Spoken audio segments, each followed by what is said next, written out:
Today we're going to discuss the cracks in the banking system that are emerging. This is just how Lehman Brothers started in 2008 and all the other crashes. There are signals. We would call them canary in the coal mine kind of scenario. But this is very real and they're starting to show. And this is just the beginning. I contend we are in so much debt. Every bank just about is insolvent. And you even have the FDIC discussing on video about bank bail-ins, which mean they take your money and give you shares of the bank. Many people believe, well, I got $250,000 guarantee, I'm okay. That's not exactly true, and we'll get into that a little bit on this today.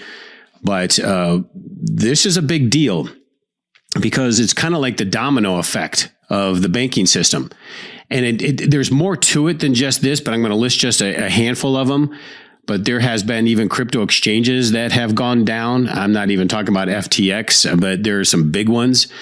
But in just September of 2021, Silvergate Bank, specializing in digital currency, was performing pretty good. In fact, that bank, reported record-breaking growth. They had deposits, loans all through 2020. A lot of it was, for demand for its services and clients in the crypto industry. But still, it was still just a bank. But on Wednesday this year, March 8th, Silvergate Capital announced it ended operations and liquidated its Silvergate Bank. This announcement set its stock price plummeting following months-long downward spiral for Silvergate Bank. They just had overexposure to cryptos. But don't get caught up in the fact that this is only related to crypto. This is just the beginning. And it gets into the tone of leverage. Every bank is leveraged. When you deposit $1, they loan out up to $26. And a lot of them have derivatives involved, especially the top 5 banks. The top 5 banks have somewhere in the area of about $50 to $60 trillion in derivatives. And that's a big deal because that's part of what's coming. Because we do have about, 2.5 quadrillion in derivative and debt worldwide. And I contend that if they push this war with Russia to the extreme, if they don't slow down and back off, and we continue to escalate, there is a potential this is going to get out of control to the point where a lot of these derivatives could get triggered. And once they get called, who has 1 quadrillion is 999 trillion?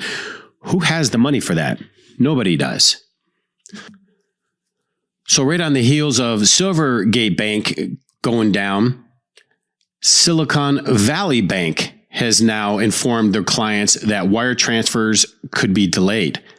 The bank's support phone lines became inaccessible, and many don't remember, but there's something called bank holiday. They'll just shut and lock the doors, folks. So you got to keep this in mind. This is a bigger picture than what people realize. In addition, numerous customers are claiming that they're having difficulty logging into the company's website and to view their account and information and make transfers. And good luck getting something out of the ATM. If you do not have gold and silver outside of the system, if you do not have currency in a fireproof box at home, you're probably going to regret that because they'll just shut it off. And you just have to ask these people that are experiencing it right now. And you just have to look at what happened to what they did in Canada to the truckers when they just went into their banks and took their money. You're not safe. And this is just the beginning. So Silicon Valley Bank competitors like JP Morgan, they tried to convince, some of the account holders there at SVB Bank to move their funds over to JP Morgan. Well, Friday morning trading here, which is today, Silicon Valley Bank stocks have halted at a classic run on the bank unfolds. The entire bank stock index now in the market system, as overnight deposits have been walking out of the door. People are starting to catch on. I better get my money out of the bank. I know people with hundreds and hundreds of thousands in a savings account in the bank, and you're going to regret it. They're rolling into higher rate options. They're squeezing bank profit margins. And one of these prevailing themes that's pretty interesting, the Fed has been trapped via its mandate to fight inflation and maintain high employment. because they've gone in and jacked up the rates so fast, it's almost unprecedented, because the rate hikes have never accelerated so high in such a short duration. Critics of this monetary policy were saying that the Fed will keep hiking until they break something. They're not telling you about the massive layoffs that are already taking place. These interest rates are high, too high, and especially with real estate prices as high as they are, this is going to break. Things have been breaking, we know it, and they're starting to even more in just the past few days. Here's just kind of a list of a handful of banks. You got First Republic Bank based in San Francisco. Its shares are down 16%. Phoenix-based Western Alliance Bank core stock lost nearly 35%. New York Bank Signature Bank fell 21%. And I can go on listing the banks that are starting to collapse. This bank index is screaming right now. Going back to the basics is essential to understand, because the interplay between the banking, gold, silver, returning back to fundamentals is going to be a crucial refresher. I don't think they're going to do it, though, but it could be serious if we don't. We have to get back to risk management. To just kind of explain for those that are not aware how bank deposits work, number one, when you put your money in a bank, it no longer is yours. At that point, you have given the bank a loan, period. This goes back to the MF Global case about 6 years ago. It's not yours. And by the way, that's for brokerage firms too. Once you put money in the brokerage firm, it's not yours. They have an obligation to pay you back. Now, the way it goes on paying back, and now many say, well, I got $250,000 FDIC insurance. That's not accurate, because there's only so many billions in the FDIC fund. Otherwise, it has to become a bank bailout. But in 2008, the Dodd-Frank law made it clear that there will no longer be taxpayer bank bailouts. It will be bank clients bail-ins. They'll take the money to bail the banks out. And the succession here is the FDIC does step in. Derivative holders get paid back first. Mind you, there's 2.5 quadrillion in derivatives and debt.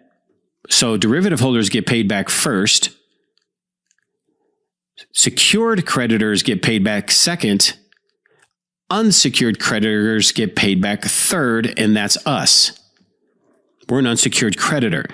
If you've ever been a part of a bankruptcy proceeding, like a Chapter 11, you'll notice that the secured creditors always get, well, they get the most of the money, the chunk of the money. Unsecured creditors never get anything. And if they do, it'll be pennies on the dollar. That's what we are. We, the people that have money in the banks and money in the brokerage firms, we are unsecured creditors, period. And if you think you're going to get it paid back, number one, you have to understand the rules. Don't go to the FDIC website, because it's all, you blow smoke and mirror. Yes, technically, if one institution goes down, here's the cessation of order. Of course, they're going to pay you back. It's insured. But we're not talking about that. We're talking systemic. We're talking banks going down all over the country. And it's just not going to be there, period. The good news is, if you're prepared, you get out of the banking system predominantly. You need to have some money in, I understand, for bills or, your monthlies, but only so much. And be prepared, because you could lose it. I would be focusing on getting out of the banking system. And if anything, I would be sitting in silver in a vault privately versus currency in a bank. And the good news for that is they're trying to pivot here to net zero.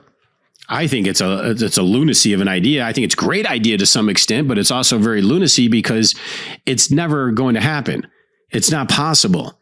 We don't have enough minerals for the batteries of electric vehicles. There's not enough silver in the world for electric vehicles, solar panels, and all the technology. It's just not. So this is a big smoke and mirror. They're not being honest with you. The state of California saying everything has to be electric is the silliest thing in the world. There's just not enough mineral. And then they're not telling you the toxic waste of where these batteries are going once they're bad. They're not going to be recycled. They're too toxic. So the whole narrative is wrong. If people really understood the depth of it, you would realize we're on the wrong track. Now, I like the idea of alternative energy. I think, everything should be used. I think we should be using diesel, fossil fuels, nuclear, electric vehicle if you want to. We should do it all. But the way they're going about it, they're trying to slam us into a slave state, I call it. They want us into 15-minute cities. They don't want us driving vehicles. They want to limit our mode of travel. They want a digital ID, digital currency system, and it's not going to work. They're going to fail if we, the people, wake up. But the good news about net zero means there's going to be an increase in demand for renewables, wind, solar, electric vehicles, batteries, and such.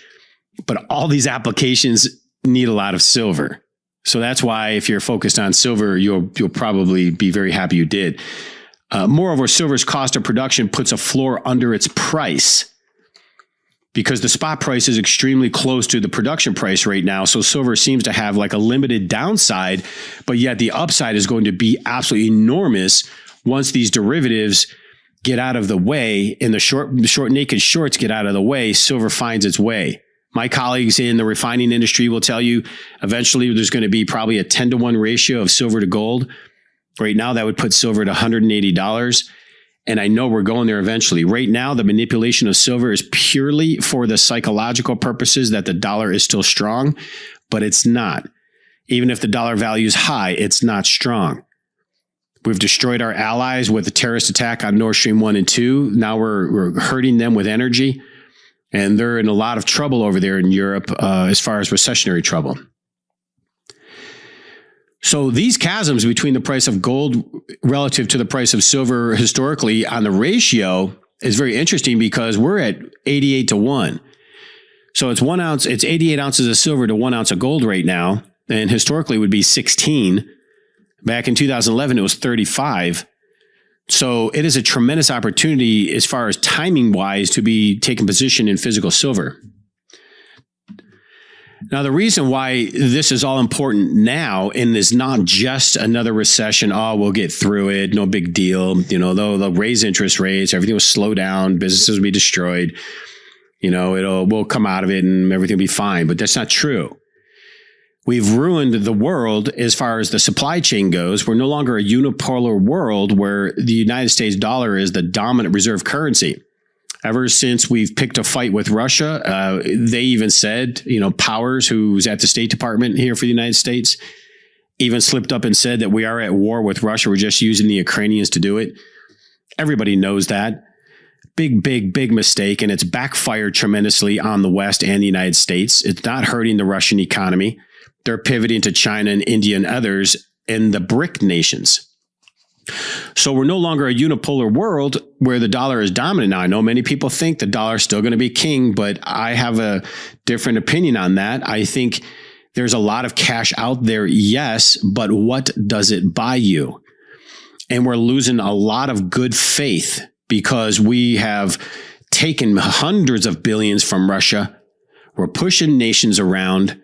We're telling them if they don't do what we tell you, we'll destroy you. The Saudi Arabia came out in Davos and they said and made it clear there's no longer a petrodollar, which that is the only reason why America is what it is today, because of the petrodollar. Every country in the world needed dollars to buy energy, so they would store up dollars as reserve and they would buy U.S. treasuries.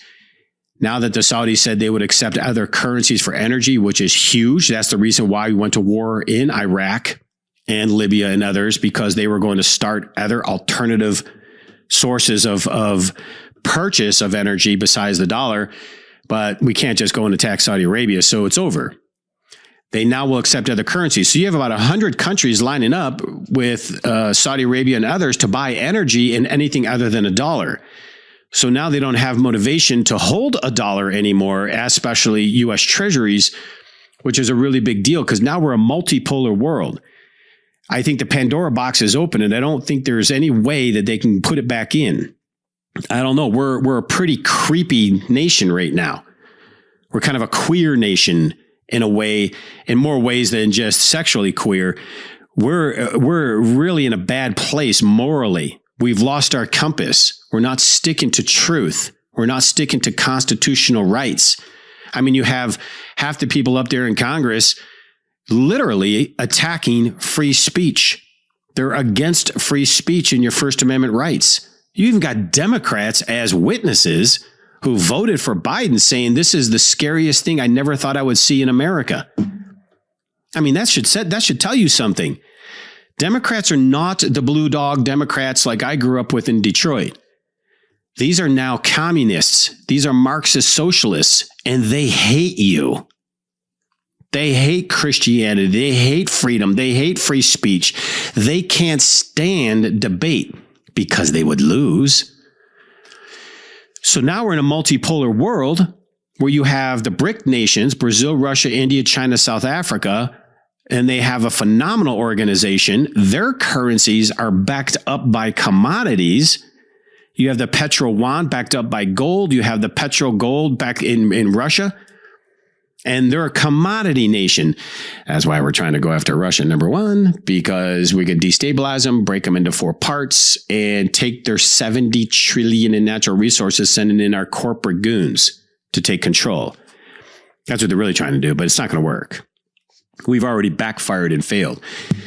So you have over 60%, if not more, of the world's population going to the BRICS. You even had Egypt and you had Saudi Arabia and others that are allies who have said they have interest in joining the BRICS. And the BRICS are going to be forming currencies that are backed by commodities. So who would want a dollar that is backed by the good faith and credit of the United States that lies and terrorizes its own friends? They're not going to want it. That's the 7th stage of the 7 stages of an empire. We're in the 6th stage now. The last stage is when the world loses faith in the currency. We're done. And I'm not saying we're quite there yet, although we're pretty darn close. So now you have the BRICS doing it. And here's the big problem and why this is such a precarious situation for the United States and why I don't trust the neocon movement. And they're both Republicans and Democrats that want war, because the dollar's done and they know it. The banking system is done because the world has finally decided no more. And this is at a time that the United States has more debt than any nation has ever had in the history of the world. What do we have to offer? The Chinese made it pretty clear. Out of 250 years of American existence, we've been at war 234 years of 250. That's pretty stark. We are a wartime machine. The Chinese came out and said, we're the ones that overthrow governments. We're the ones that destroy countries. We're the ones that drop bombs and kill people. That's pretty brazen. They're right. I've never seen in my 55 years somebody talk to the United States like that. China is not backing down. Blinken and these people, these guys are way over their head. All these people in the Biden administration, they're so way over their head because they're ideologue, liberal, Marxists, communists. They're just over their head because the threats they lay out to China's been preparing for wartime economy for the last 18 months. Many just don't know that. You can't just tell them what to do. They're not listening to you. If you've heard the speeches that they've given over the last 2 weeks, it doesn't sound like they're intimidated in any way. We may have a pretty darn good military and we've got some decent weapons, but I tell you what, Russia has superior technological weapons than we do. And between Russia and China and others, they would sure give the West a run for their money. I'm not so sure that's a really good idea. But because we're in the highest debt in the history of the world of any nation ever, I think that is one of the biggest, most pivotal situation to understand. Why it's so important to be positioning yourself. We can pray that we can turn it around, but we got a country that doesn't quite understand it yet. Anyone that votes for a Democrat doesn't understand it. You're probably thinking old-fashioned blue dog Democrat. You don't realize they're communists. You don't realize they're destroying free speech. They love censorship. They hate the church. I mean, we can go on and on. That's just not real anymore. So I think a lot of people who think they're Democrat, if they actually really knew what was going on, they'd probably realize they're not. Not like Republicans are any better all the time. The rhinos are just as bad. Republicans in name only. I mean, it seems like the conservatives are really the true that understand. But a lot of people in America quite don't get it. But you know what? They're going to find out the hard way. And they're going to find out when it's too late, when we're a digital ID, digital currency system, slave state, programmable money, telling you what you can and cannot do. If that's what you want, don't do anything. If you don't want that, then start getting yourself prepared, start talking to others and waking people up, because that's all we have left. So until next time, God bless each and every one of you. With all of the recent changes in the political and financial markets, there has never been a better time than right now to invest in silver and gold. When governments simply print billions of dollars in paper money in hopes of solving financial shortfalls, you know that it is time to buy and hold assets of true and lasting value. Free information is available to you right now by calling 888-747-3309. Whether you are a new investor or you're interested in preserving the value of your retirement accounts, we make it easy for you to make smart decisions for your financial future. The specialists at Cornerstone are here to serve you, work to satisfy your retirement goals, and communicate with respect. Call us right now at 888-747-3309. That's 888-747-3309. Or visit us online at cornerstoneassetmetals.com. That's cornerstoneassetmetals.com.